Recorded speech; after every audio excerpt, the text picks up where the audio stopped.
Okay, so welcome everybody to the second workshop on Adams.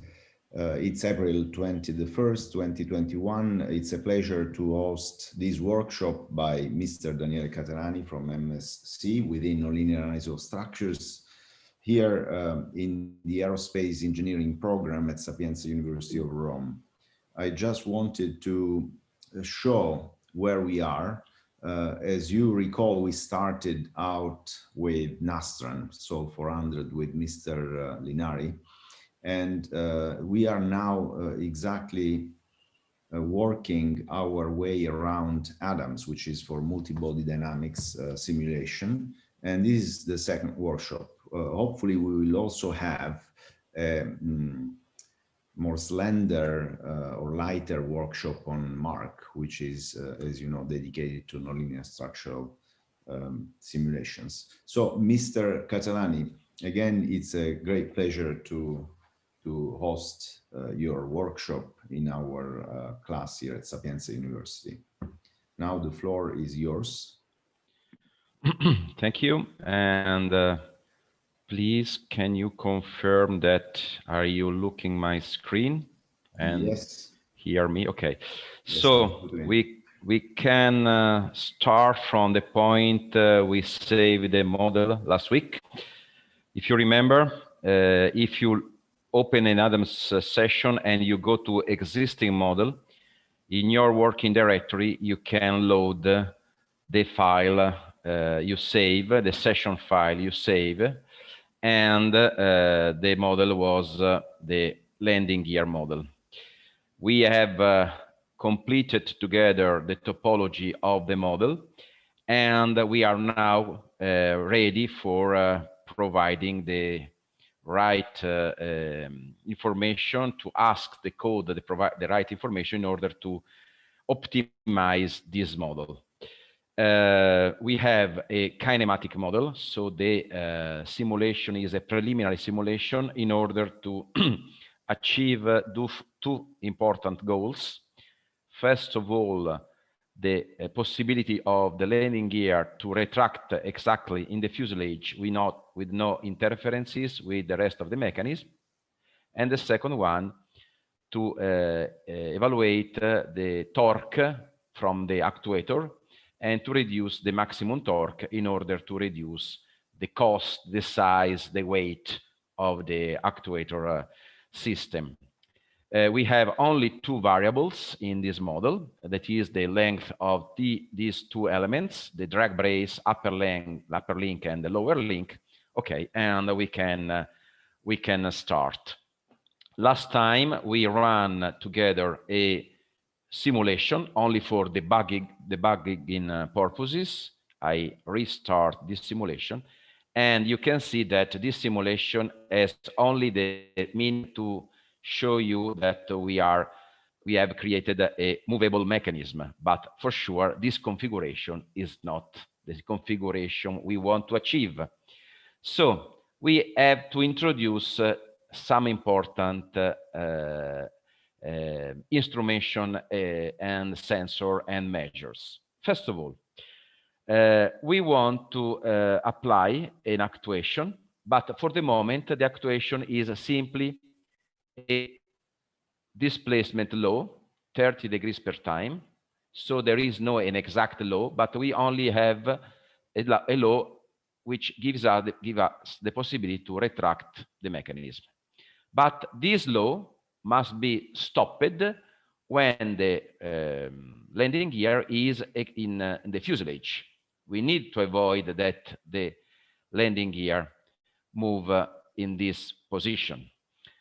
And we don't want to introduce obstacles because at the moment we don't have any obstacles. The design of the system doesn't exist. We are creating the design of the system. So we are moving in a working space in which we have to define the perimeter of this working space.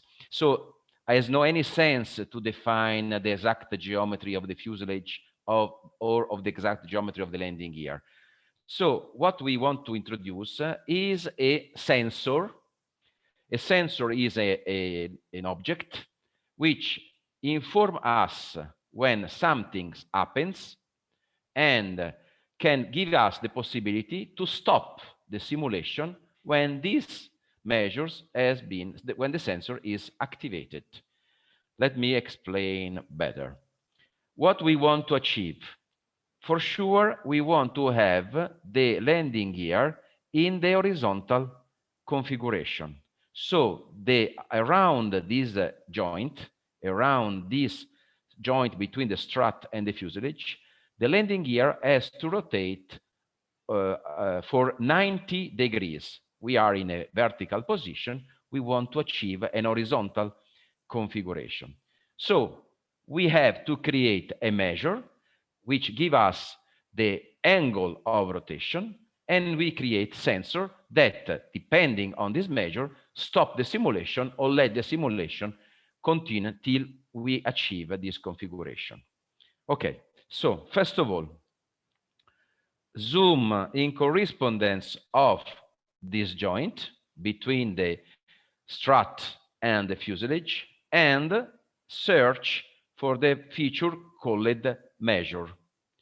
When you click this feature, you open a dialog box in which you can activate, you can display characteristics, that is measure, regarding force, torque, angle, displacement, relative velocity, relative acceleration, relative angular velocity, etc., which can be required from the joint. In particular, we want to ask the rotation around, the angle of rotation around the joint. So we search the characteristic called AX, AY, AZ rotation, and in particular, we want to ask the rotation around the axis of the joint. And the axis of the joint is the Z axis. So you have to search for the Z component. And we want to ask the rotation of the strut, that is the magenta part, with respect to the wing, that is the fuselage. So from wing. Again, go to the joint, select measure. In the measure characteristics, select rotation. The component is Z, that is the axis of the joint. And we ask the measure of the strut angle with respect to the fuselage. And click on OK. You can see here the measure of the angle from the previous analysis. And you see that the angle goes from 0 to minus 120, for example. Why minus? Because we are rotating clockwise orientation. And in the right-hand rule, clockwise is negative. Counterclockwise means positive rotation. So if we measure this angle, we can create a sensor that stops the simulation when this measure is equal to minus 90 degrees.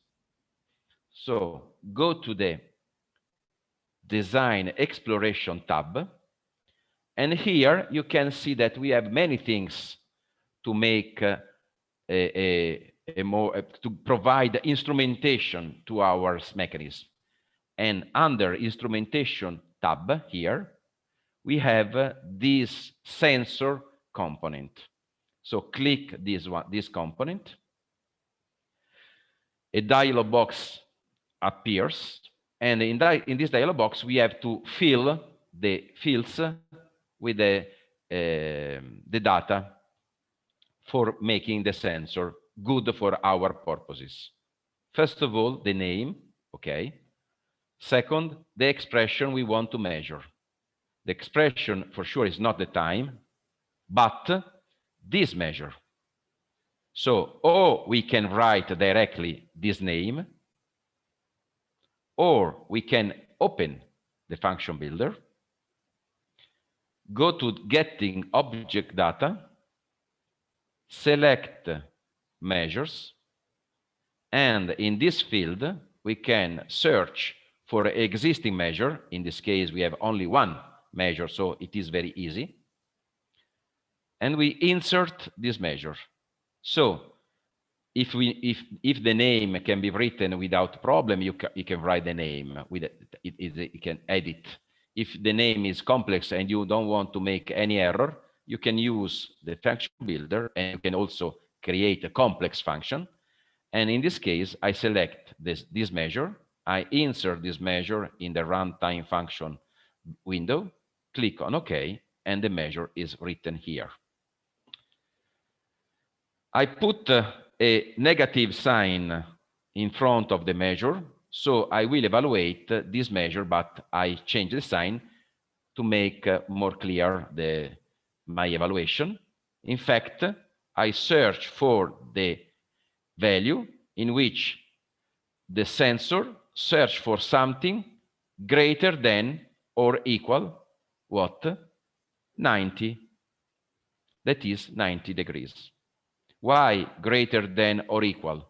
Because in a numerical analysis, probably you don't have exactly 90 degrees. Maybe the code evaluate 89.9999 or 90.0001.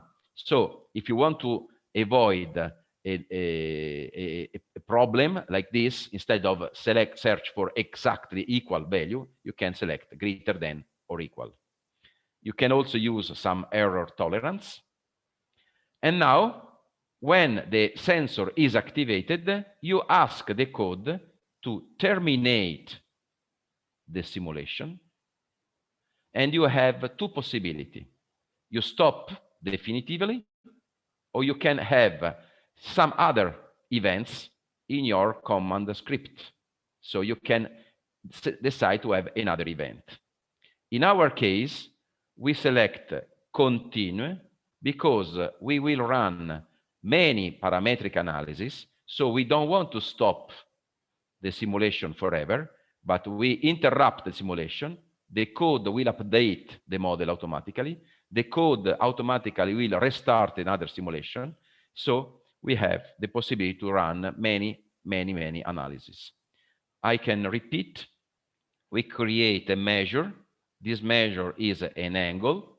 We evaluate this measure. This measure is compared with some reference, in this case 90 degrees. And when the sensor will be activated, the simulation will be stopped. So click on OK. And in fact now, if you go to simulation and if you repeat the analysis, this time the code will stop the analysis when 90 degrees is achieved. So you have now the possibility to define any kind of movement for your actuator, and later we will see an example of this. And we can decide to run a simulation with any kind of time. So I can ask 2 hours of simulation. The simulation will run till the configuration is achieved, and the code will stop the analysis at that time. And when the configuration will be modified, the simulation will stop at different time every time. So we will have the same configuration, but at different time, because due to the mechanism, due to the parameterization of the mechanism, we get this configuration at different instant of simulation. So this is the first thing to do, a measure and a sensor. Now, we want to create our objectives. That is no interference, that is minimization of the torque for the actuation. Regarding the interference, as I told you before, I don't search for geometry interference. So please don't look the shape of the model. It has no any sense. You see here we have a realistic shape, but for the link here we have a very preliminary shape. So we don't evaluate contact between geometry. This could be something we can do later in an advanced design. But as preliminary design, we'll evaluate only distance between points. So we search for a displacement measure, a distance between markers, and we ask the code to find the best solution to avoid interference looking this distance. In particular, we search a distance between the point here in the joint between the links and the point here on this green element, in which I have created a reference marker, which is our, let me say, end, the maximum position of our system. So we can accept the retraction of the landing gear if this joint go here or in a position below, under this point. If this joint goes in the upper position, the solution will be rejected, refused. We cannot accept it. So we have to create a distance measure, a measure of distance. So go to design exploration. And now we have measures to create.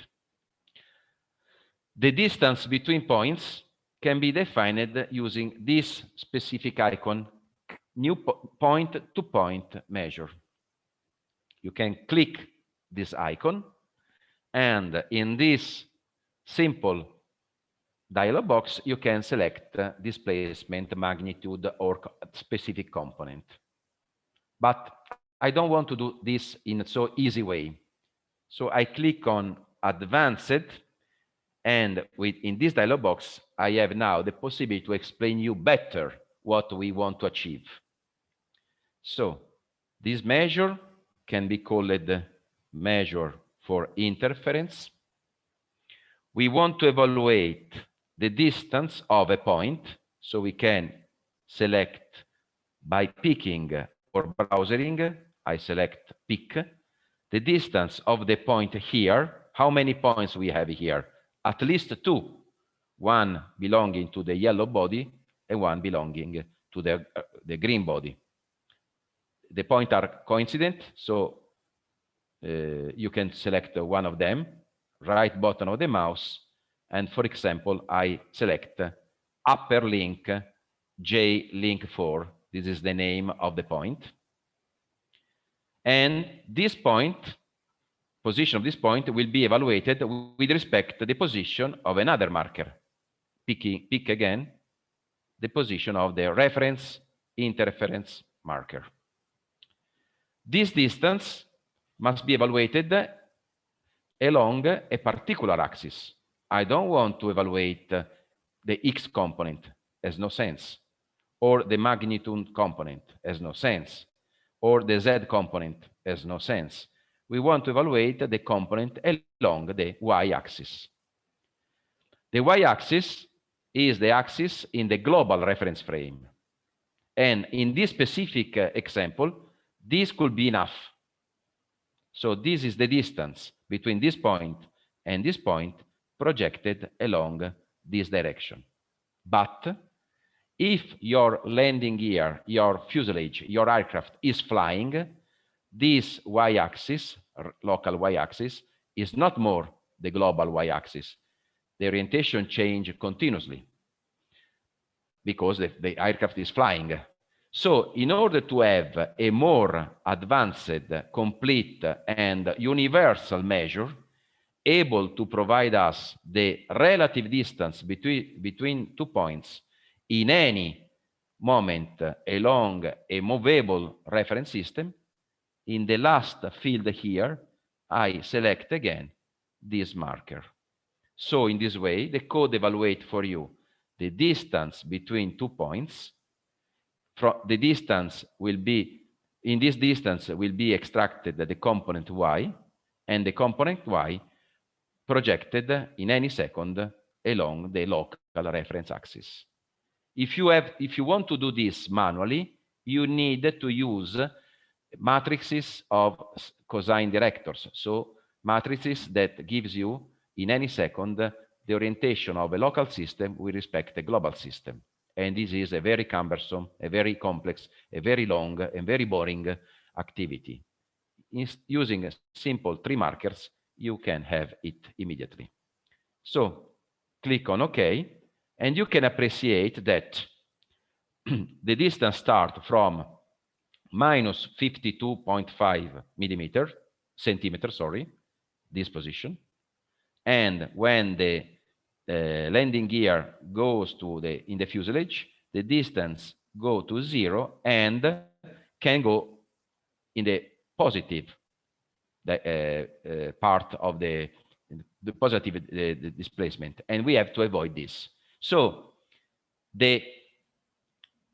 we have to select at least 0 as the possible position. So when this point is exactly on this point. For sure, if we have a configuration in which this link is in this region under the obstacle, we are in a safe situation, and the designer is more happy for sure, because there is no any risk of interference. So this is one of our objective. I mean, we can use this measure to define our objective. How we can do it? Go under design evaluation, select this icon, which is the objective, and you create the objective, call objective for interference. It is based on a measure. We have created it. The measure is called measure of interference. And the objective will evaluate after every analysis which value. I can select any choice. In particular, I ask the code to evaluate the value at simulation end, when the sensor will stop the simulation. And the value at simulation end should be negative. Otherwise, the configuration is not acceptable. And we create the first objective. You have the list of the objective here under all other elements. The second objective, the measure regarding the torque. Go on the motion here. As before, select measure, and regarding this motion, we can ask the torque. The characteristics is the torque. The component, as before, is not the X component or the Y component, but the component around the Z axis applied to the upper link, because we are moving the upper link with respect to the fuselage. And we click on OK. And this is the behavior of the torque. And this behavior depends on configuration, because when you change the configuration of the system, you need more torque or less torque, because the system could have longer length here and smaller length here, or vice versa. And you will see that we could have value very, very high and the value very, very small. To define the objective of this, go under design evaluation, go to the objective, create the objective called torque. The measure will be the measure we created 1 second ago. So the measure around the joint, about the joint, the motion. And in this case, we search for the maximum value during simulation. This one, this value. because our objective will be to minimize this maximum value. If you minimize the maximum value in a measure, you will minimize the full history of the measure. So we search for the maximum value. And again, we have another objective. I suggest you to save the database. So now the system is completed. Okay. So we have a multi-body model, logically defined, kinematic model. We have a parametric model because we have two variables, two design variables, the length of the links. We have measure in order to monitor the behavior of the system. We have a sensor in order to stop the analysis when the horizontal configuration is achieved. And we have two objectives, which will be our target of investigation. You will see that the two objectives are in conflict each other. So when you satisfy completely the no interference, you need more torque. And when you satisfy the objective about the torque, so you minimize at the very minimum value the torque, you violate the interference. And the designer, the analyst, has to find a compromise between two objectives. This is the typical activity daily.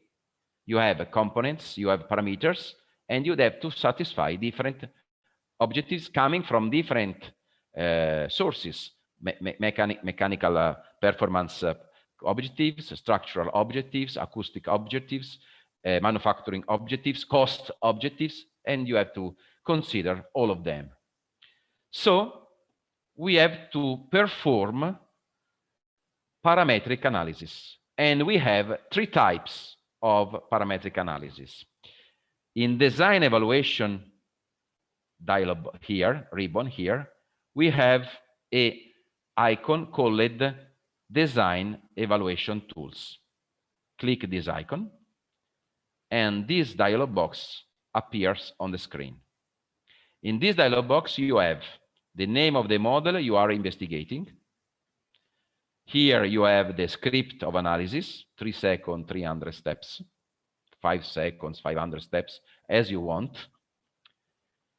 We have the objective we want to evaluate, and we include both objectives, the interference and the torque.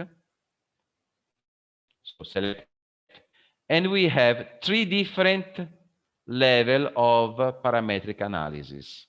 The first level is called the design study. The second level is called the design of experiment. And the third level is called optimization.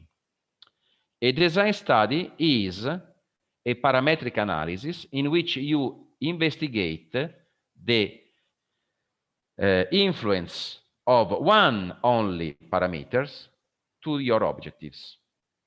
This gives you 2 important information. The first information is about the importance or not of this parameter. And the second important information is about the range of the parameter. If you remember, the parameter can have a variation from minimum value and the maximum value. If you can reduce this range, you reduce the effort for the optimization. So the design study has 2 reasons. One, to understand the importance of a single parameter, and the second, to eventually reduce the range of this parameter. So select, for example, the upper link length parameter, and we decide to investigate 20 different values of the parameter. We don't modify them one by one. It is the code that modifies this value. So the code will create 20 models will run automatically 20 models, will post-process automatically 20 results, and provide you automatically a report with information about your investigation. So if you go on display button here, you can appreciate that we can ask to visualize all analysis, and we will see 20 animation, or we can decide to avoid the update of the animation, and every analysis will require 1 second, so the analysis will be very fast.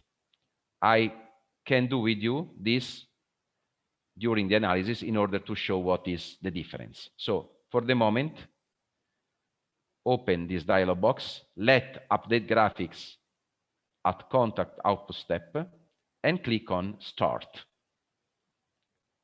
You will see the first analysis.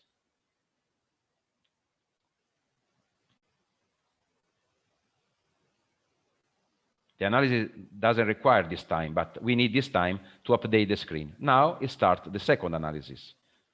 Okay, it is boring, so I go to never, and now 20 analyses have been executed. Okay, so I click on close, and I have the following results: 20 curves of every measure with respect time, from which, for sure in the post-processor, I can appreciate the value from myself. The variation of the objectives with respect to the variation of the parameter. And you can appreciate immediately that when the length of the yellow link goes from 50 centimeters to 70 centimeters, you are in the good region for no interference, because the distance is negative. So from 40 centimeters to 50 centimeters, we are violating we are going on this region. So we have to refuse all these values.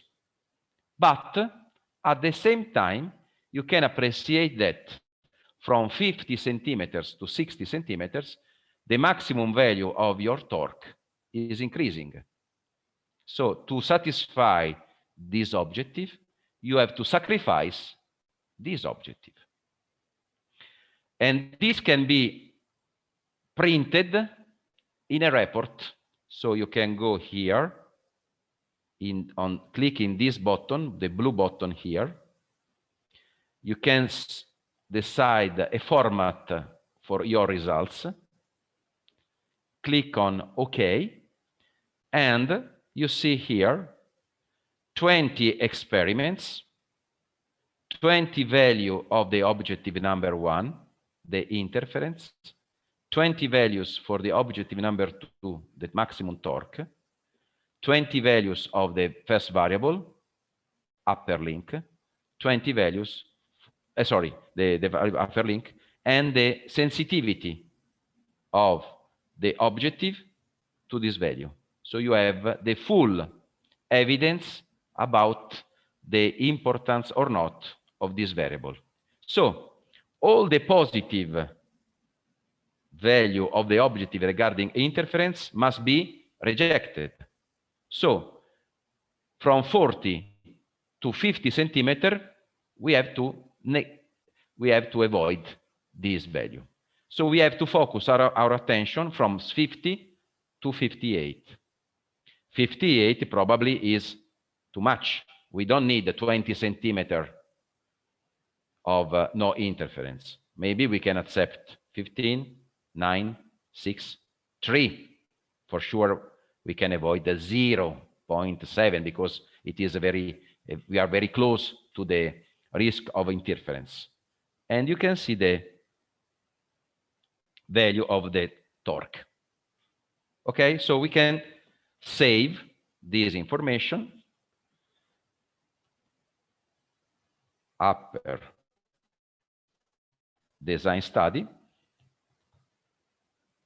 and we have this report in our working directory. We can close.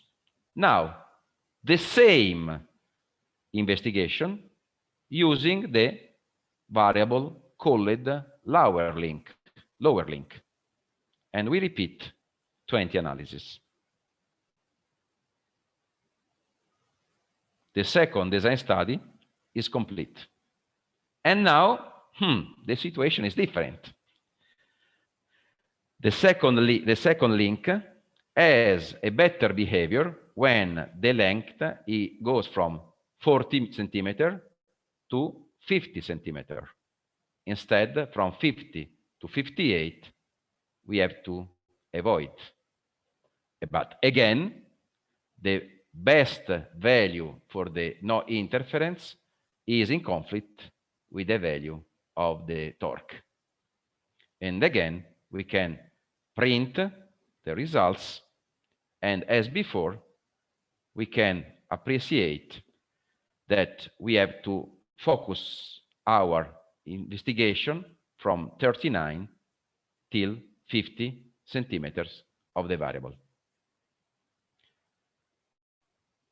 What we have performed now is an interesting but limited information, because unfortunately, we cannot modify this length without modifying also this length. So if we can modify only one link, okay, the problem is reduced, the complexity is reduced, but we have two links. So the design study is interesting, but not enough. And we need to go to the design of experiments. What is a design of experiment? It is the combination of values of variables. The combination can be predefined or random. You can decide 100 or thousands different combinations depending how many variables you have to investigate and how many levels you want to use for your investigation. So we have two variables, lower link and upper link. How many variations we want to apply to each variable? For example, 10. 10 with the two variables means, put .lg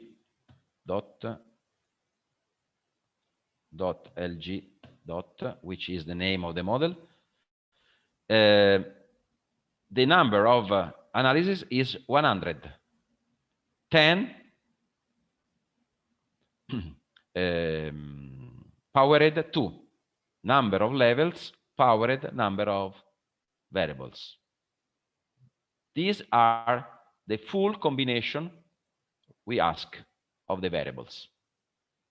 So we have 100 different configurations. If we ask 20 levels, we have 400 different configurations. And imagine if you have other variables. You can have thousands and thousands of different configurations. So the design of experiment must be executed selecting which configuration you want to evaluate. Probably some configuration can be avoided.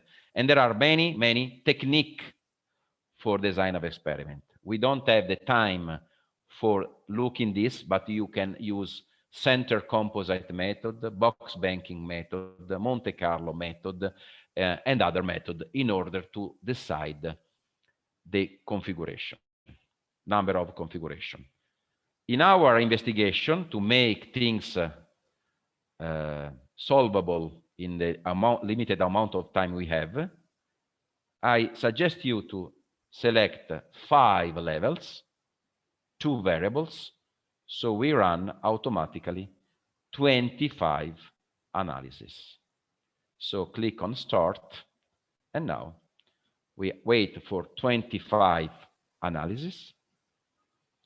At the end, we have variation of the objective for the 25 trials and variation of the objective for the 25 trials. And now we can see that immediately we have 1, 2, 3, 4, 5 value, which can be very interesting for no interference. And consequently, we have 5 values of torque. But maybe we can find intermediate values. So this, click on the report. This time the report is about the design of experiment. And here you have 25 experiments, 25 values of first objective, 25 values of the second objective, and the combination, 25 combination of the two variables. Imagine if you run 100 analysis, you have a very interesting combination, number of combination in which you can find the best solution. But I can also look. So look in the interference, I can select only the trials with the negative values. And maybe I can skip, I can neglect when the negative value is too low. So we have 7 centimeter here, 7.2 centimeter here, 7.04 centimeter here, 6.9 centimeter here, etc. So maybe this is an interesting value, and an interesting trial with an interesting combination. Accepting 7 centimeter of distance, so we are in a safe condition. We have a not low but not big value of torque. So we see that this combination can be the starting point for the optimization. And I ask the code to click in this button to apply this configuration to the model. So I select configuration number 19. Okay, you can see the screen. When I click on the configuration number 19, the model updates automatically to that configuration. If you remember, we have the most important objective is the no interference. So in our optimization, we can reduce the effort because we use only one objective, torque, because we have defined the value, starting value for the two variables, which is in a good position. So we will optimize around this configuration, optimizing the torque, because we have already optimized the interference. So we go to the optimization phase. We don't use the interference because we don't investigate more the interference, but we focus our attention on the torque, and we don't use the upper link length, which is fixed to 53 centimeter, which is from the design study and from the design of experiment, one of the best solution, not the best, one of the best solution. So we investigate only one objective with only one variable, and our goal will be to minimize the maximum value of the torque. We can start automatically an optimization. The code will run 2, 3, 4, 5, 10, 100, 1000. It depends on the complexity of the optimization. When optimization has been completed, you can appreciate that the torque value goes from this value 2.77 to this value 2.75. So you see, starting from a good combination of variable, the code has achieved a better configuration because we have a smaller value of the maximum torque. And you can appreciate the results in the optimization report. From the variable goes from 52.5 result from design of experiment to 46.166 results of the optimization. And the initial value is 2.77 Newton centimeter to 2.75 Newton centimeter. It's not a great advantage. It is a great advantage because in any case you reduce the torque. And if you continue with searching through the optimization algorithm other values, making defining more robust tolerance value, etc., you can reduce a little bit the torque. So there are other solutions in which you can find smaller values than this. Okay, this is the last information on this model I have provided you.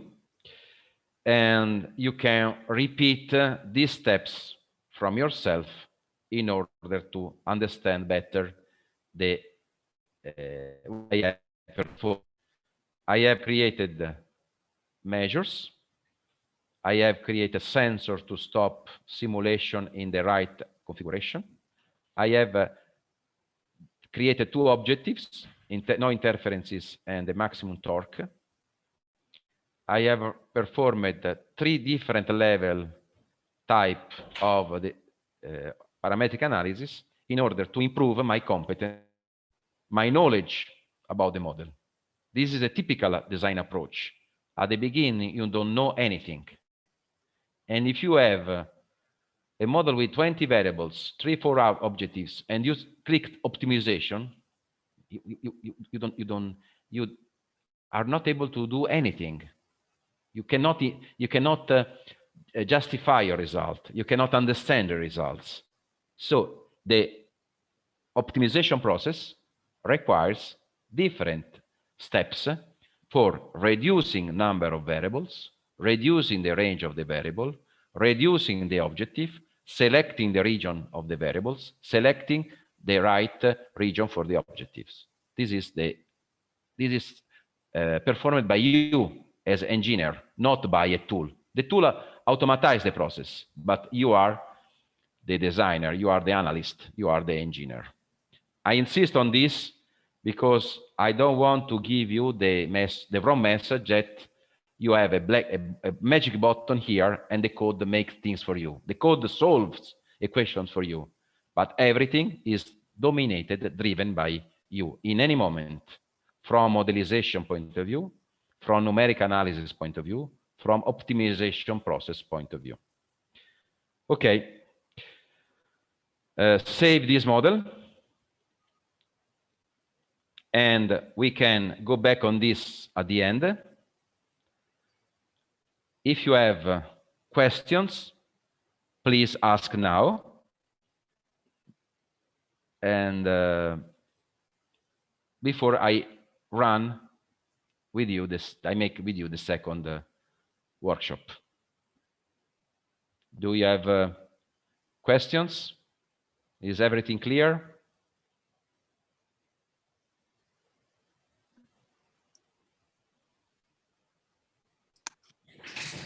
Feel free to ask questions, please, because it's a way also to give a short break to Mr. Catelani.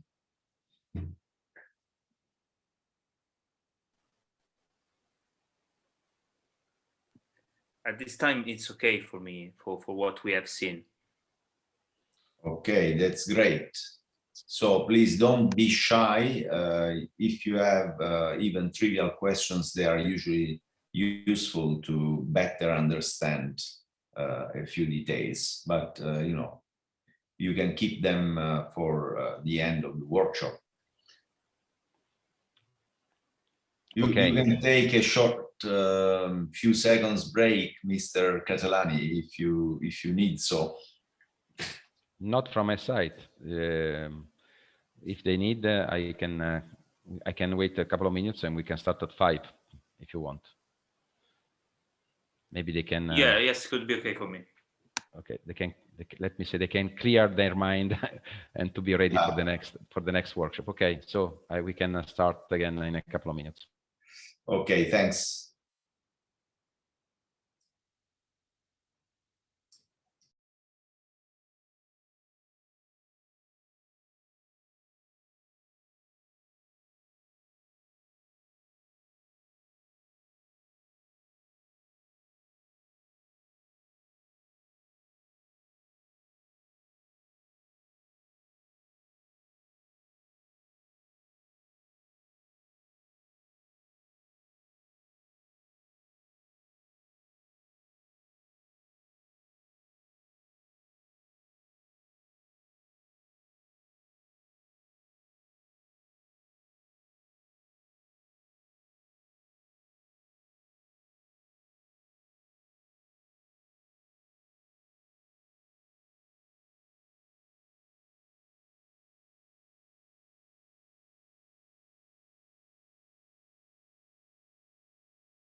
Welcome back. Okay. So next workshop, we will evaluate again in the aerospace environment, the problem of extraction of a flap, extraction, retraction of a flap. So what we will do together is the following. We have a flight control system in which we have the actuation system, which include mechanism, hydraulic or other kind of system, electric motors, and the aerodynamic loads. And the flap, and like the aileron, the rudder, etc., is driven by the pilot through the avionics system. In this environment, we have many different disciplines involved. First of all, dynamics. Then we have structures, because we cannot neglect flexibility of the wings and the mobile surface. We have loads during flight. We have control system, the avionics, and we have the actuation system. So we have many disciplines involved, with multi-body in the center, and we have finite element code for the flexibility. We have CFD code for the aerodynamic forces. we can have control code for the avionic.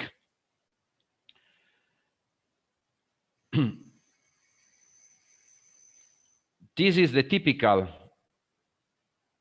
maneuver we want to evaluate. The mechanism for this maneuver can be different depending on the requirements you have on your aircraft. And in this case, let me go to the, and in this case, we have to consider, for example, aerodynamic requirements. So the flap has to provide the right lift force during two important conditions of flight: takeoff and landing, in which the speed of the aircraft is reduced. And if you reduce the speed, the aerodynamic is reduced parabolically, because the aerodynamic load depends on the square, on the power 2 of speed. So you need to increase the surface, and this is the reason because you extract the flap, and you have to increase also the angle of attack of the wing, and this is the reason because during the extraction the flap rotates. And you have many, many different configuration, and this configuration depends also from the shape of the wing and the need to avoid any interference with the fairings, with the other mechanism, with the tubes, with any structural element inside of the wing. So we have many different objectives, and the first analysis you can perform is to optimize the mechanism, to make the synthesis of the mechanism. So this is the first activity you can do with the Adams, to find the best mechanism in order to satisfy all the requirements. The second part is to define the size of the engine, of the actuator, able to transmit, to provide this movement. And the engine must be the right power, but also the right weight, but also the right size, because they must be included in the flap. So you have many, many different requirements.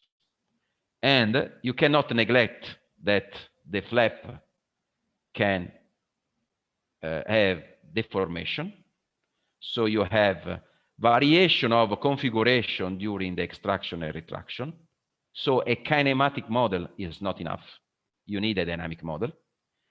You have the need to control the system using avionics. So everything is driven from this control system.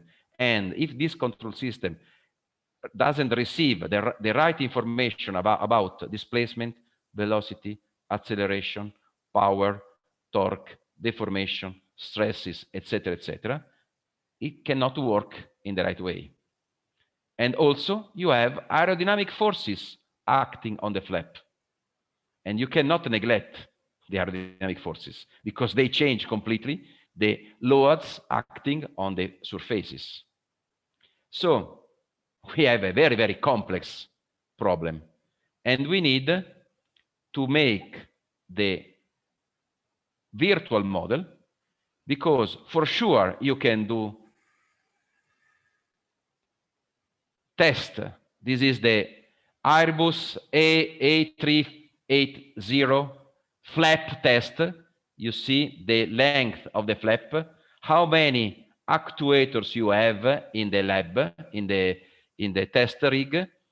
Imagine the cost you have to spend, the money you have to spend to this equipment, and you have to test all configuration, all flight condition in the lab, and you have to destroy some of these elements, because you have to test also the structural effect. So how many flap you want to destroy, how many money you want to spend, how many years you want to use for the development. So before to achieve these results, you have to spend the right time in the virtual analysis. Okay, this is more or less what we can do. Today, we focus our attention in the multi-body analysis plus flexible analysis. And I have no time for the control, but potentially you can also apply a control system. Okay. So please run a, first of all, you should have received from Professor files I have sent to you. These files are common file, and these are the list of the common file you need to have in your working directory. 1, 2, 3, 4, 5 common file regarding flap, a file regarding geometry, a file regarding the flexible body, and a subdirectory called CAD, in which there are other shell files to make a beautiful representation of the aircraft and of the flap. So only for providing you more realistic geometrical representation. If you confirm me that you have this file, okay, you can run Adams, go to existing model, go to the working directory in which you have this file, select the folder in which you have this file, and in the file name field, please load the first file, the file called oneflap.cad. When you click on OK, you get the initial representation of our multi-body model. This is only for giving you the idea of the environment in which we are working. We have the airframe. In this case, the airframe, as before, is the ground, so we are not flying, but for reducing the complexity of this workshop. So this is the aircraft. Then we have all these bodies, the flap. At the beginning, this flap is rigid. Then we have the spoiler, which is another mobile surface we have to rotate in order to increase the drag force when you land. So it is rotated with respect to the wing. Then we have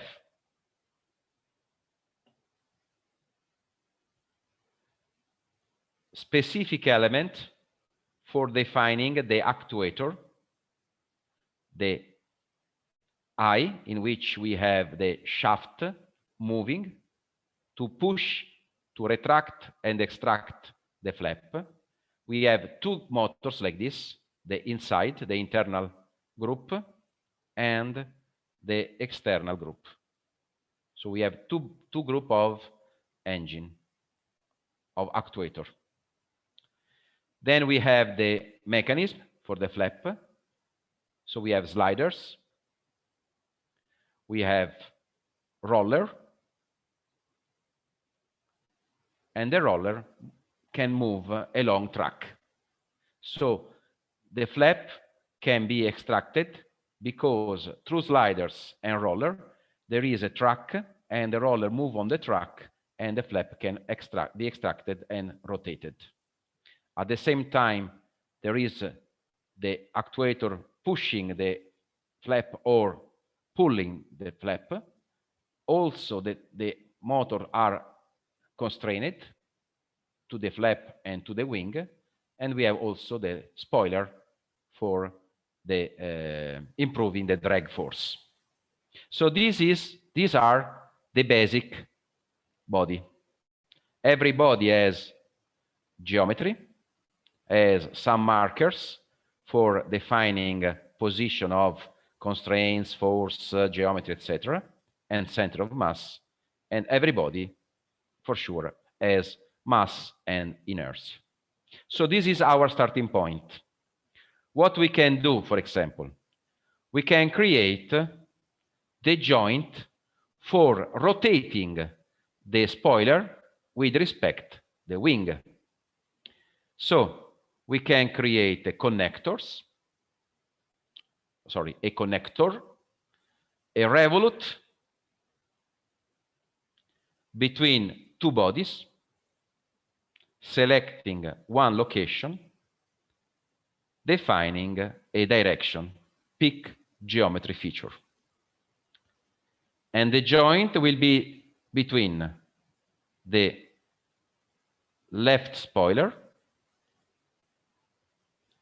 the R frame, in correspondence of this point, I have called it rev spoiler, so it is easy for you to find this point. And the direction is along the wing axis, so the axis of the flap. And this is the joint. And with some time, competence, and patience, we can complete the topology of the model, creating translational joints, spherical joints, planar joints, screw joints, etc., etc., etc. Okay, we have no time to do all the steps, the full steps, so please go to Tools and read another command file. So please read the kinematic, the flap, the file number 2. In this file, I have created for you the joints. So now you have the bodies, but also all the connectors. So you can investigate the topology of the system. We have revolute joint and actuator for the movement of the spoiler. We have translational joint and motion to pull and push the flap. We have spherical joint to connect the motor to the wing. We have cardanic joint to allow the shaft to be moved with respect to the flap.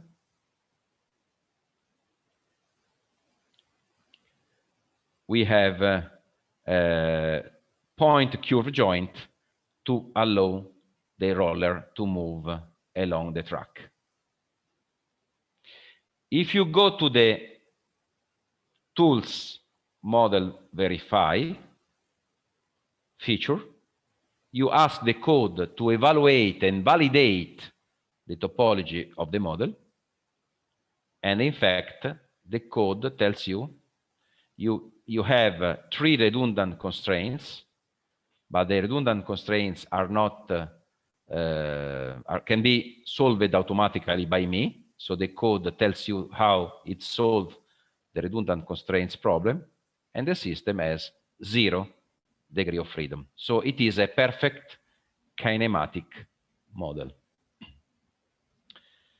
We have a motion for rotating the spoiler, and the motion for rotating the spoiler is a function defined by a step function. So it is a transient, smooth function from 0 angle to the final angle, 45 degrees. And this step function is activated from 5 to 7 seconds. So during the landing approach maneuver, in the first 5 seconds, the left spoiler is not moved. Then in 2 seconds, the left spoiler is rotated, providing a surface against the wind to increase the drag force acting on the airframe, on the aircraft, so giving another brake force to the aircraft. Instead, the actuators to push and pull the flap, as defined with the following motion, we have another step function from 0 to 3 seconds. So in 3 seconds, the flap is extracted, and for the rest of the time is maintained in the extracted position.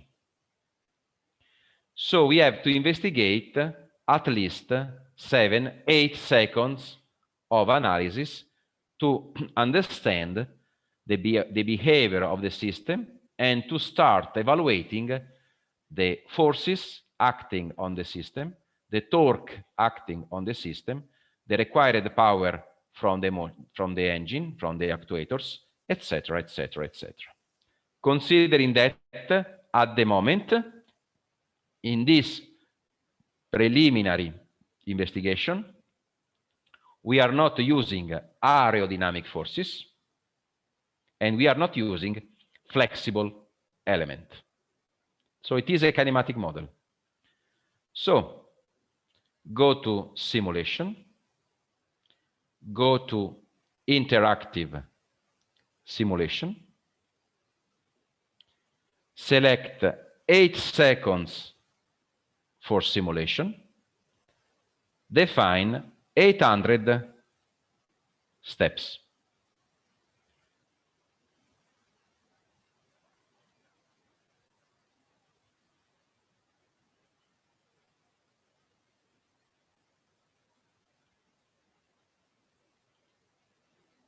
There are some questions.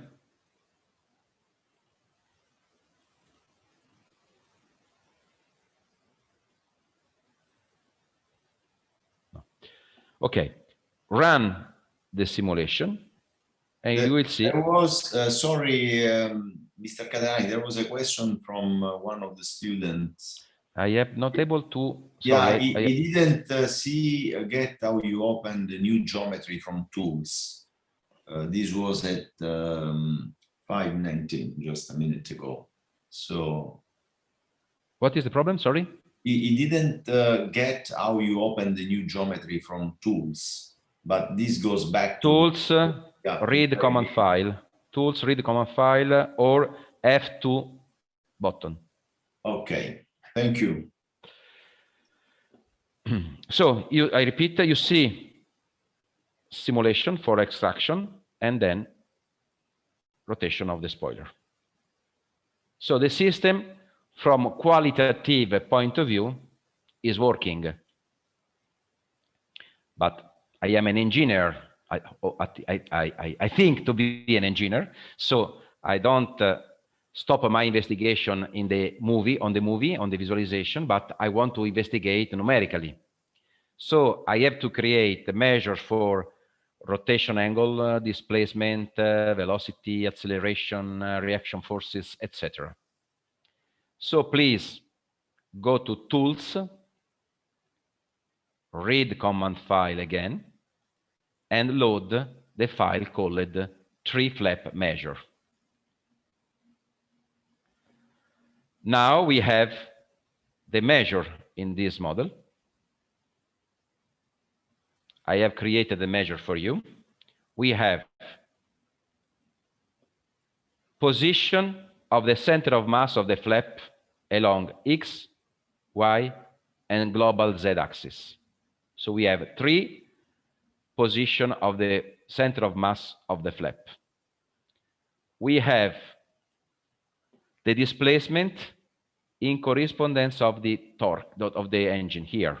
So how the shaft is moving, is pushing, and how the flap is moving along the shaft. We have the displacement for the inside and for the outside motor. And we have also the velocity in that region, so we know how or which is the relative velocity between the flap and the shaft during the extraction of the flap. And at the end, we have also the force this ideal actuator, because we have a motion here, provide during the extraction in order to extract correctly the flap. So we can make a preliminary size of our engine. So I have created some, let me say, kinematic characteristics, displacement, velocity, and a couple of dynamic information, that is, which is the force a real motor, a real actuator has to provide to get to have the same behavior. So run the simulation, but I have created for you the script. Why? Because in this kind of investigation, we don't investigate only a good behavior, but we investigate also a failure of the system. An authority, aerospace authority, asks always the industry or the supplier to investigate, to tell, to know what happens if something goes wrong. So what happens is if one of the two motors failed, we have a problem. So we have only one motor that has to push or pull the flap. It's an important investigation because you are flying, one motor has a problem, you don't want to go down, you want to fly. Because your motor has so great capacity or has the redundancy to be used for a shorter amount of time as providing the same power of two motors, compensating the failure of one motor. This is one of the tasks of the objective of the designer. We cannot guarantee, we have to guarantee the functionality of the system also in case of failure. And you can make the failure test in the lab. But I don't think your pilot is happy to make a lot of tests of this type flying. He has to do, because in any case, this is a test. But we want to reduce the risk of accident. We want to avoid the risk we lose the aircraft and people on the aircraft. So in the virtual world, we investigate everything in every configuration, in every angle of extraction, force, in every condition of flight, and in laboratory, we can test some of them because we cannot spend $3 billion only for test. And during the right flight, we have only a very limited but satisfactory number of real tests. So we have two scripts I have already created for you. The first script, called SimKin, is simply the analysis we performed before. Simple run, 8 seconds, 800 steps. No failure. The second script, called failure, instead is a sequence of events. We have 1 second of kinematic analysis. Then we have the event of a failure of one of the motor. And then we have another sequence of analysis in which we don't have one of the motor. Okay? So we will see difference in the behavior of the system. Principally, it is a kinematic model. We don't see difference in the kinematic behavior because the system must work, but we will see how the motor can compensate the failure of the other motor. So first of all, go to simulation, go to not to interactive, but to scripted simulation. And in this field, search for the kinematic analysis without failure. So simple kinematic analysis. Click on play, and you see again the right simulation. And we save, this button is for saving the analysis. We save the analysis with the name kinematic 1 analysis. Now we use the other script, and we run another analysis. From qualitative point of view, it seems that nothing changed. We save the analysis kinematic failure 1. And now we can go to the results and to the post-processor.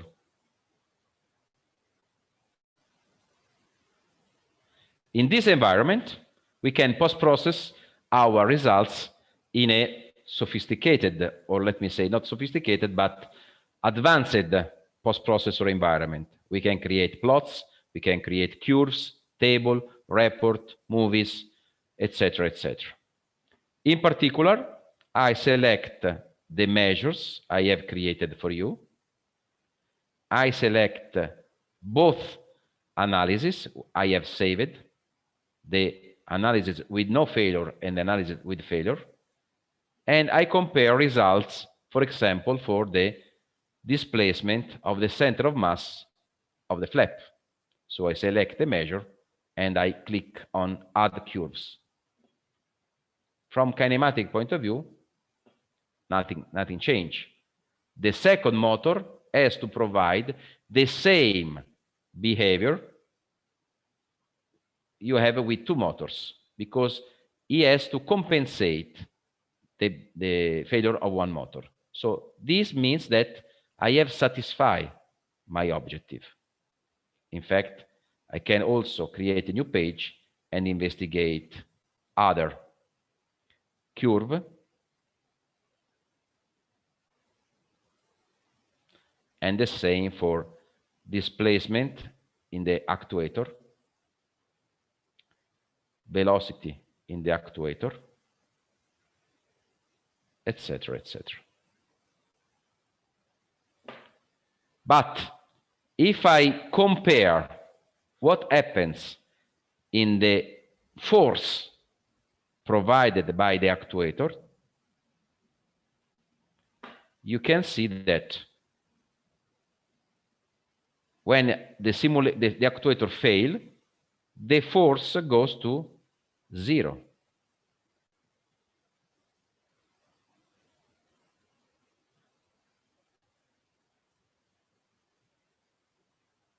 So the external actuator failed, and after 1 second, the force goes to 0. So the second actuator doesn't apply more the force. Instead, the first actuator increases its force. So the first actuator has to increase its power, and we need to know which is the power we have to provide.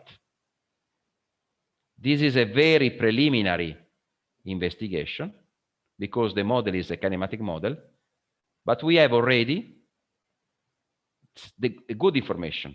We have this value of the force. Instead, we have to go to this value of the force. So our actuator must be, let me say, smart enough, robust enough, in order to switch from providing some power when everything goes well to another power when something goes wrong. This could be automatically when the aircraft is advanced. This must be performed by the pilot when the pilot has no, in his hands, an advanced aircraft with no advanced avionics and control. But this, in any case, what you have to, the motor must be sized, must be dimensioned by you. Okay, and this is the kinematic investigation. Okay, I can say, okay, it's a good. What happens if I switch to a dynamic model in which I substitute the motor with ideal law with a realistic motor with force?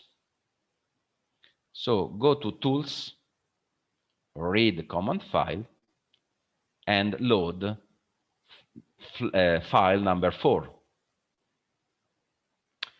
We have the same model, quite the same model, but the motion are deactivated and 2 force are included. And these force are defined with more complex function with respect to motion, because now we have to provide a dynamic law. So we have for sure a function in which during time we provide a force for pushing the flap, but we have also to consider that the shaft has no infinite length. So when it achieves an end position, there is a bump stop, it is a stopper, which avoid the shaft to move outside of the flap. This is not task of a kinematic analysis, in which we have ideal connection motion.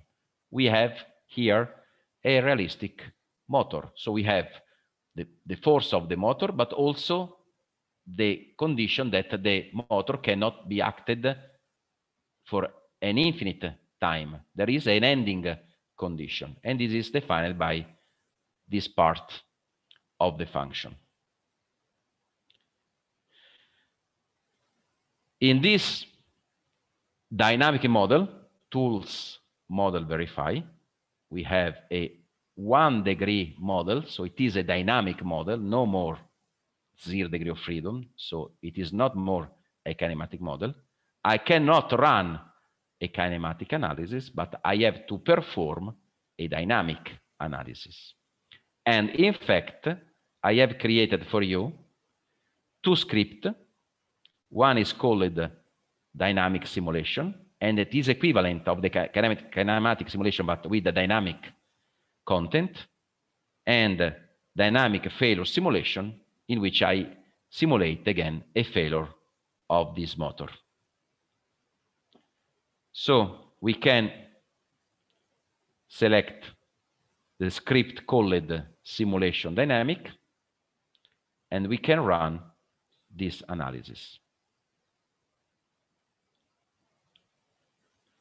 This warning is informing you that the flap has achieved the final position because the track has an end. I cannot go over this length. We have a stopper, okay? And we save this analysis with the name dynamic 1. And then we run a simulation, dynamic failure,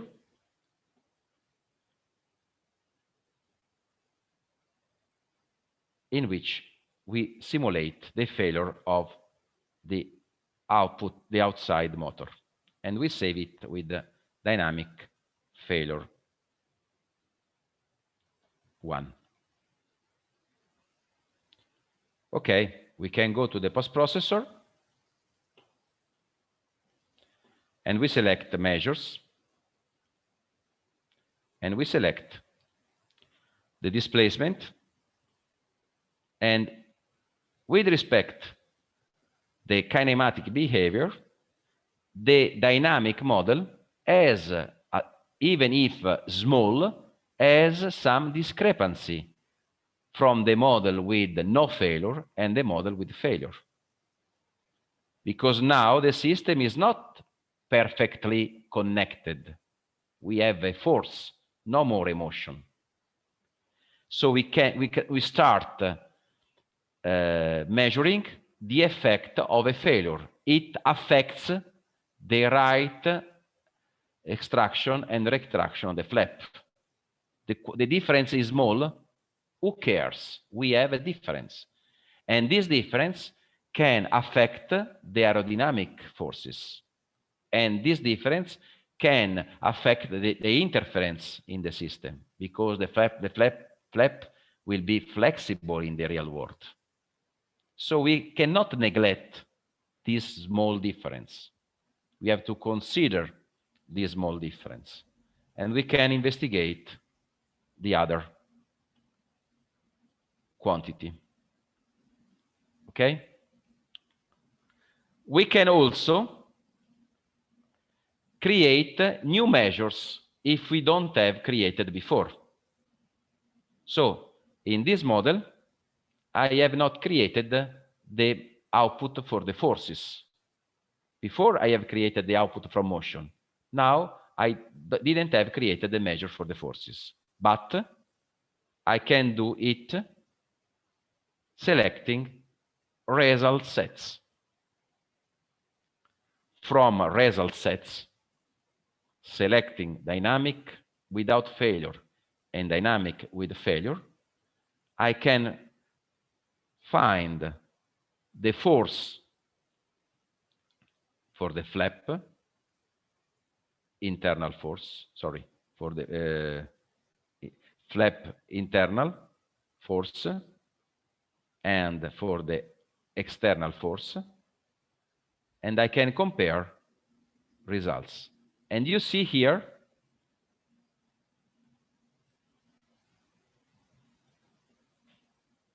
what happens, for example,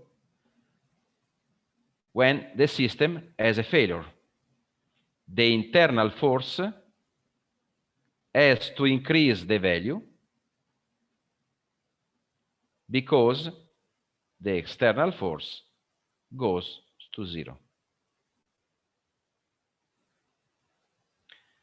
And the value we have here are compatible with the value evaluated in the kinematic analysis, because this value have been, the forces have been created using the output from the kinematic analysis, from the investigation, the output, the kinematic analysis.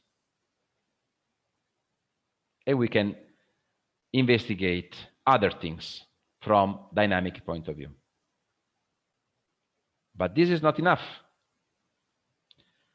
Our flap is flexible.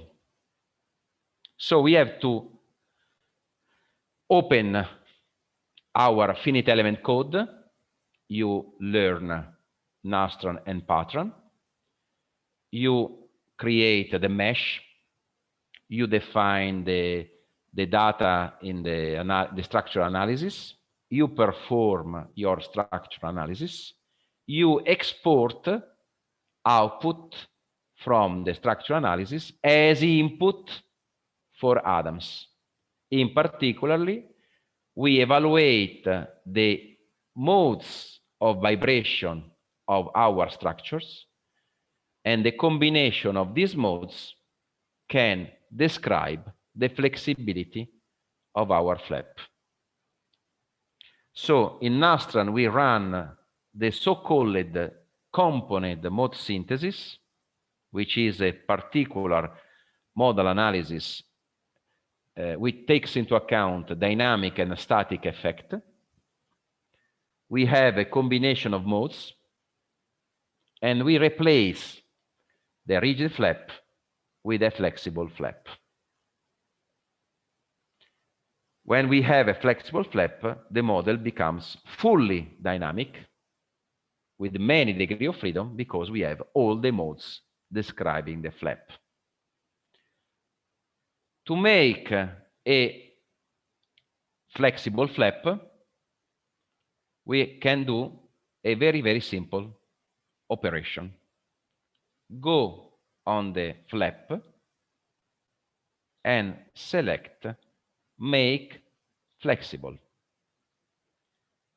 We have two possibilities.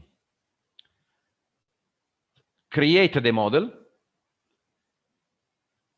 what I have told you before. So we create the flexible flap, or we have already created it because we have performed it during this period I am talking about, and you can import the result of the structural analysis.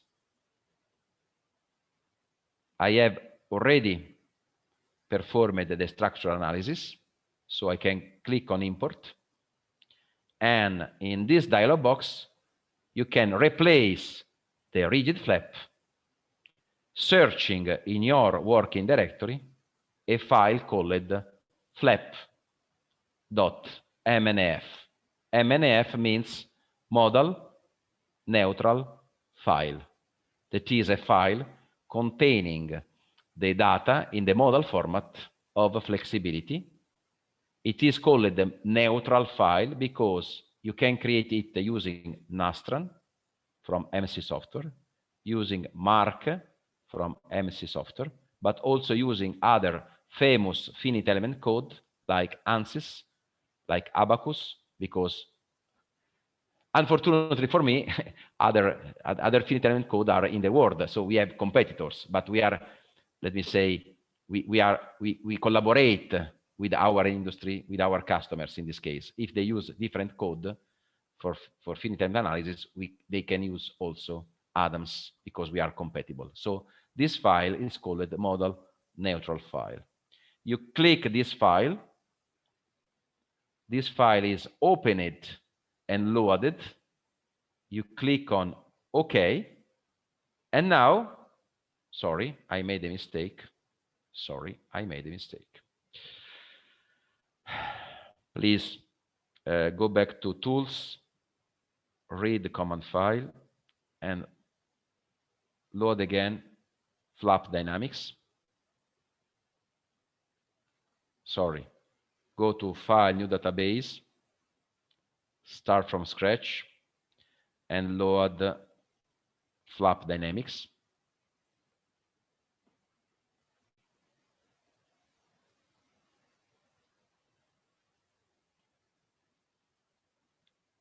No, sorry.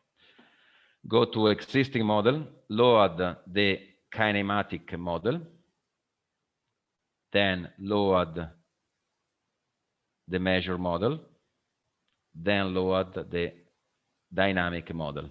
Sorry. So we have in the configuration before to substitute the rigid flap with the flexible flap, I have to delete the measure belonging to the rigid flap. Sorry, I forgot to tell you this. So please go to measures and delete the rigid flap displacement along X, along Y, and along Z. Otherwise, there would be a conflict between the rigid and the flexible. Yes, because when I replace the flexible flap with respect to rigid flap, I have before to delete all the objects depending from the rigid flap. I forgot to tell you this. So now you can go on the rigid flap, make it flexible, import, search for the MNF file, and now you can replace it with no error. If you visualize the flap, you can see the mesh. The mesh is not good, but because we are using the student edition, So we have a limit of 5,000 nodes for the mesh. And so this is for sure not a very fine mesh. Poor flexibility. But, yeah, we have for the poor students, they will have to deal with the poor flexibility, but soon we will get the license. Yes, yeah. In this case, it is only we have only a problem in the goodness of mesh, but from a methodology point of view, nothing changed. Okay, when you can use the academic license, you have no limit in the refinement of the mesh. So you can, in fact, the model I use for the industry is with 25,000 or 50,000 nodes, not 5,000. Okay, so this is a flexible model. In fact, if you go on this body, you see here flex, and you can ask modify. You can visualize the model content. The model content show you that the flexible flap is described by 88 different modes with different frequency. So you have the possibility to investigate the model considering the frequency of the applied forces, and you can also visualize the modes. The flexible mode, the first flexible mode is the number 7, because the first 6 are rigid mode. And if you insert 7 here, you see the deformed shape of the flap at this frequency. It is a bending mode, and you can also animate this bending mode. The second is a torsion mode at 99 Hertz. The third is a second bending mode. Then we have another bending mode. And you can visualize other bending mode with increasing order, or torsion mode at increasing order, etc., etc. So with this model content, you can describe the flexibility of the flap. You can evaluate deformation on every node, and you can evaluate the stress in the flap during the maneuver. And for sure, this system vibrates because it's flexible. So the vibrations are transmitted to the engine, to the actuation system, from the actuation system to the rest of the aircraft. So everything is the complexity is increased.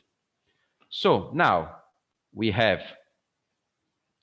simulation dynamic, and we can run a simulation dynamic. But before to do it, please rename the name of the flap. I don't like rigid flap flex, which is an automatic name. Please go to this and rename it with rename option, and rename it in flex flap.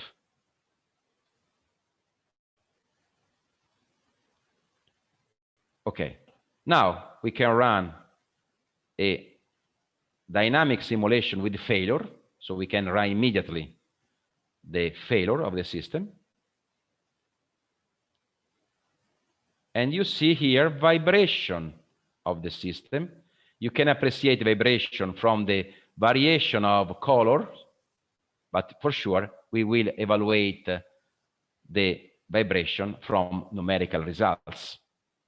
For example, you can go to the post-processor, you can go to the objects, sorry, you can go to the results, you can search for the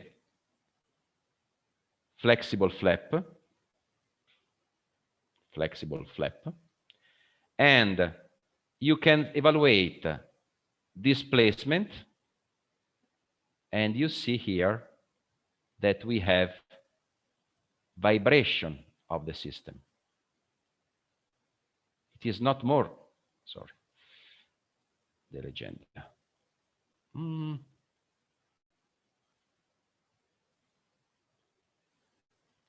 This is not more rigid. It oscillates. And you see the oscillation on every direction. And you can also visualize the contribution of every modes to the deformation. These are the modal contribution to the total deformation of the system. So you have the full knowledge about the dynamic behavior of this, the flexible flap, because you know how the system deforms and which is the contribution of every modes to this deformation. Depending on the force applied to the system, depending on the actuation force or aerodynamic force or friction force or whatever, you have a different contribution of the different modes describing the flexibility. That is not enough.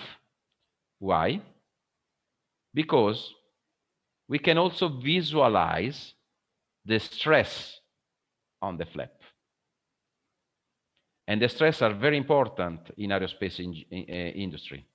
It is one of the main tasks for the engineer. Everybody from the very first day will ask you to evaluate all stress conditions in every single small component in the aircraft, because nothing must collapse in the aircraft. You have a failure in a robot, probably you have a problem during the assembly of a line. You have a problem in your doors in the car, probably you have some problem, but not dramatic. You have a failure in an wing in the aircraft during flight. You can imagine the risk. So the stress analysis is one of the most important analysis, and the stress analysis is not something that you can evaluate statically, because conditions change continuously. So you have to investigate them dynamically. So go to plugin, and here you can extend the capability of the code for investigating, for example, durability, that is stress condition. If you click on this button, now you are able to ask the code to give you distribution of stress on every node, history of stress on every node, map, that is colored map of stress on the the flexible flap from graphical point of view. Most importantly, the hotspots. Exactly, hotspot. So we have hotspot table, first request, nodal plots, second request, and then animation with stress. So please go to hotspot table. You open this window in which you select the flexible body you want to investigate. We can have everything as flexible in the model. The fuselage, the wing, the flap, the aileron, the rudder, the elevator, everything. We select the analysis we want to investigate, the last analysis, and we can ask different type of stress. Von Mises stress, which is, sorry, apologize for this horrible explanation. Von Mises stress is a sort of summary of the stress condition on your flexible body, or you can visualize normal stress along some direction, or stress during principal axis. Effective stress measure. Exactly. So you ask von Mises stress, you ask to print this stress in different format, HTML file, Excel file, okay, for the full analysis or only in some range. And you ask, for example, the first 10 value bigger value of stress. We have 5,000 nodes, we can ask 5,000 stress, but we ask, for example, the first 10 values. Click on report, analysis of stress is performed, and you see here stress value, the node,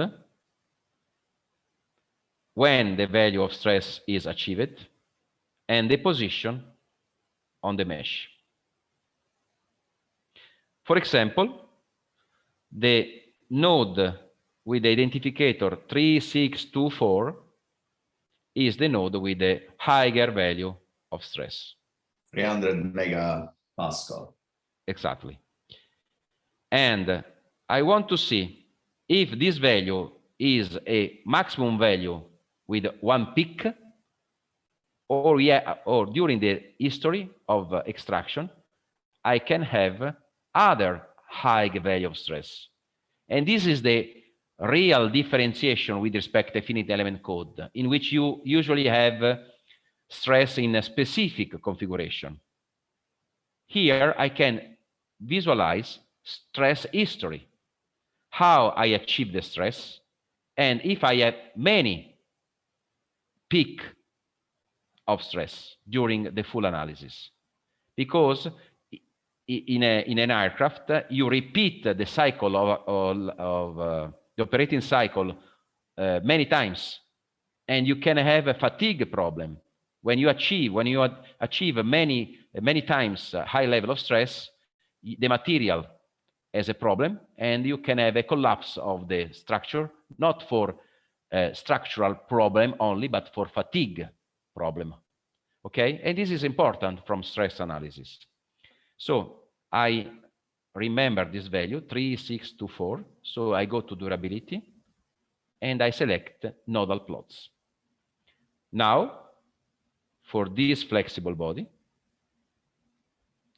I ask to create a plot of stress for the node I select. In this case, I select only one node. I can ask everything, no problem of this. And I click on OK. Now I can go to the results. I can open a new page, and under results, a new result set has been created, giving you the history of stress. So for sure, this is higher value, but these are not negligible. We have to consider that we have other other time in which I have a high value of stress. So I cannot neglect all these values. And this is important to know. Then switch to animation, load the model, animation, go to contour plots, and instead of visualizing the deformation during the animation, this is the deformation during the animation, I visualize the stress.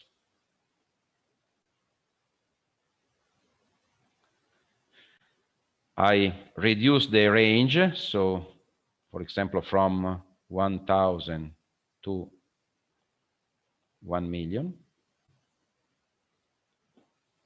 And during the animation, I can see different color map of stress. If I increase the maximum value, the regions are more evident. And where I have stress, where I have constraints, for sure, it is evident, but in which time I have a problem? When I have achieved, for example, half of extraction of the flap. Why? Because it is a position in which the constraints are excited, are loaded. So I have specific stress condition. At the end, the hotspot table can be also visualized in the animation. Click on hotspot, click on display hotspots, and then increasing the number of hotspots, you can visualize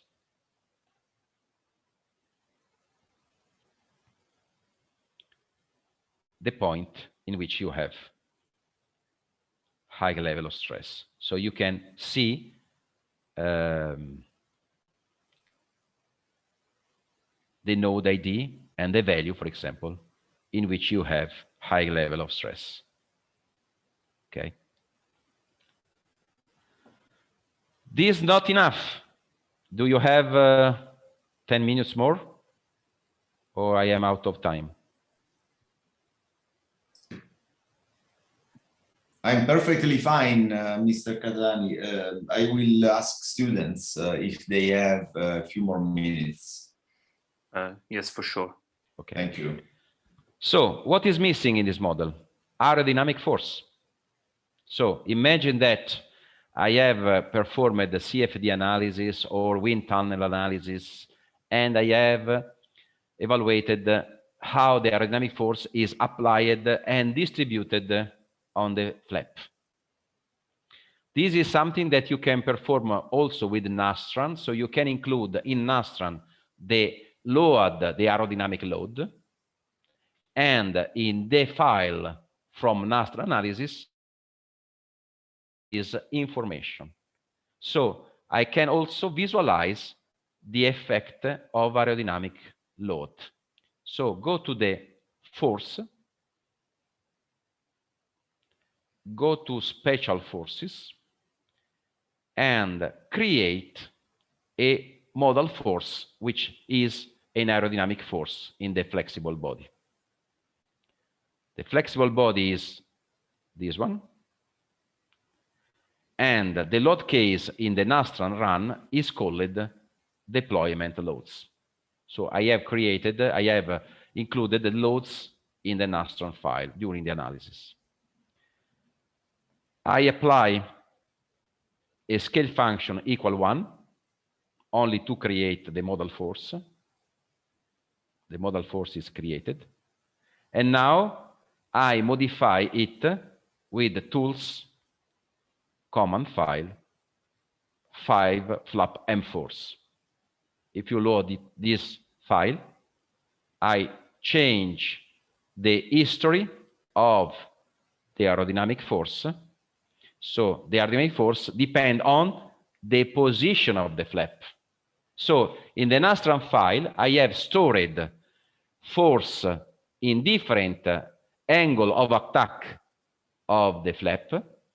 In Adams, I evaluate every angle of attack, and I interpolate the aerodynamic force I have evaluated in Nastran. So I have the full history of the aerodynamic force on every node of my flexible body. This is the function for applying the history of the aerodynamic force. Now I rerun a simulation, for example, the dynamic with no failure,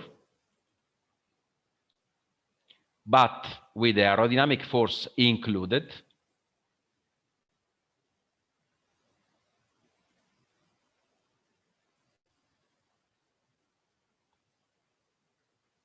Time for simulation is a little bit longer because I have a more complex system. And now, if I go to the post-processor, I can plot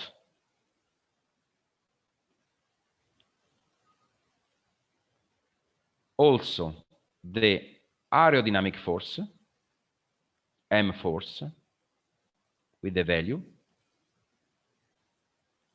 This is the history of the aerodynamic force, changing with the extraction of the flap. And this is the oscillation due to the fact the flap has achieved the last position and is oscillating, and the contribution of every mode to the to the aerodynamic force. So I know how every flexible mode contributes to the force. But it is not enough. If you go to the animation and you load the model, now if you go to vector plots, you can visualize the force on every node. During the analysis, you can see the force acting. These are the vectors of the aerodynamic force acting on every node of my flexible flap. And also from a qualitative point of view, this is interesting. So we have performed together a quite complete design of our flap. It is missing the mechatronic part, so I have no time for showing you how to implement the avionics. And we have to make the aircraft flying, so the problem increases complexity. But now you have an overview about what is a multidisciplinary approach in which multibody is the core and other disciplines, important, famous, mandatory discipline, contribute to the full investigation.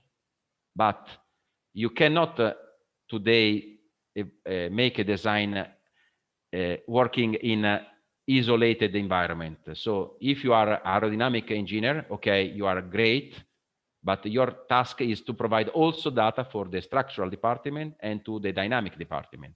And if you work in the stress department, okay, you are great, but after your investigation from structural point of view, your data are important for the aerodynamic department and for the multibody department.